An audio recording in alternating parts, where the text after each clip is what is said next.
જય શ્રી રામ, હર હર મહાદેવ. આજના નવા વિડીયોમાં તમારું હાર્દિક સ્વાગત છે. હું તમારો હોસ્ટ આશિષ કુમાર બારિયા અને તમે જોઈ રહ્યા છો સ્પોર્ટ ગુજરાતી ચેનલ. આજે આપણે વીક 3 નું રિવ્યુ કરીશું, જેમાં જબરજસ્ત ઉથલપાથલ થઈ છે.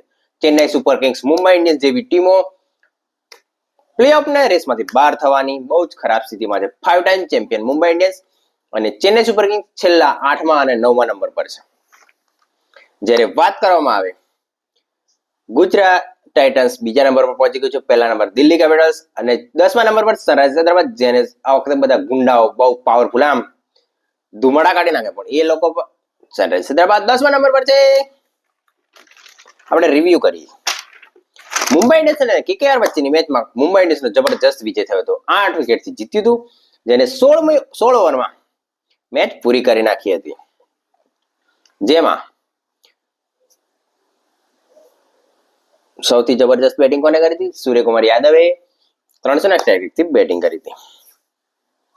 પછી લખનઉ સુપર જાયન્ટ્સ અને પંજાબ કિંગ્સ વચ્ચેની મેચમાં પંજાબ કિંગ્સનો વિજય થયો હતો, જે લખનૌમાં રમાઈ હતી. આરસીબી અને જીટી વચ્ચેની મેચમાં આરસીબી ને ગુજરાત ટાઇટન્સે હરાવ્યું હતું, જેમાં મોહમ્મદ સિરાજે જબરજસ્ત બોલિંગ કરી હતી અને મોહમ્મદ સિરાજ, પ્રસિદ્ધ કિશના, ઈશાંત શર્મા અને સાઈ કિશોર જબરજસ્ત બોલિંગ કરી રહ્યો છે આ વખતની આઈપીએલમાં. કેકેઆર અને એસઆરએચ વચ્ચેની મેચમાં કેકેઆર નો વિજય થયો હતો. એસઆરએચ 120 જ રનનો સ્કોર કરી શક્યું હતું. કઈ મેદાનમાં?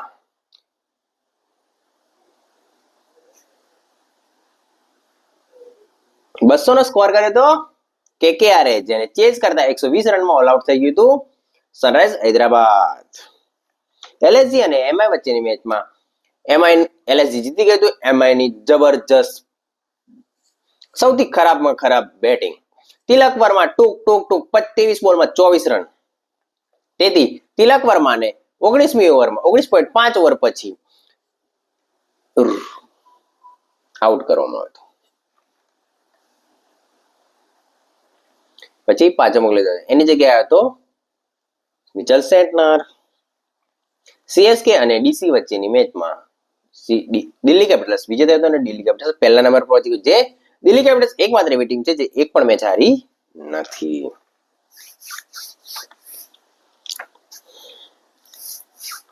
પંજાબ કિંગ્સ અને રાજસ્થાન રોયલ વચ્ચેની મેચમાં રાજસ્થાન રોયલનો વિજય થયો હતો. પહેલી જ ઓવરમાં જોફ્રા આર્ચરે મેચને પતાવી દીધી હતી. પ્રશાંત આર્યા પહેલા બોલ પર અને પછી શ્રેયસ અય્યર જબરજસ્ત બેટિંગ કરે છે, પણ શ્રેયસ અય્યરને હાઈ રો સ્પેસમાં ગમે તેવો બેટ્સમેન ફસાઈ જાય. જો જોફ્રા આર્ચર આ જ રીતે બોલિંગ કરશે તો રાજસ્થાન રોયલ્સ ચાન્સ પ્લેઓફ માટેના વધી જશે. સનરાઇઝર્સ હૈદરાબાદ અને જીટી. સનરાઇઝર્સ હૈદરાબાદ અને ગુજરાત ટાઇટન્સ વચ્ચેની મેચમાં ગુજરાત ટાઇટન્સ જીતી ગયું 7 વિકેટથી. આવા દે. સનરાઇઝર્સ હૈદરાબાદની બેટિંગ લાઇનઅપ ફેલ થયું. 152 રન કર્યા, જેને 16.4 ઓવરમાં ગુજરાત ટાઇટન્સે ચેઝ કરી લીધું. પંજાબ કિંગ્સ માટે હોમ મેચોમાં પરફોર્મન્સ કરવું બહુ જ જરૂરી છે. જો પંજાબ કિંગ્સ હોમ મેચોમાં પ્રદર્શન નહીં કરે તો પંજાબ કિંગ્સ, કારણ કે ગઈ સિઝનમાં પણ હવે મેચોમાં બહુ સરસ પ્રદર્શન હતું પંજાબ કિંગ્સનું, પણ હોમ મેચોમાં પ્રદર્શન સારું નહોતું, તેથી પંજાબ કિંગ્સ મેચ હારી, પ્લેઓફમાં સ્થાન પામ્યું નથી.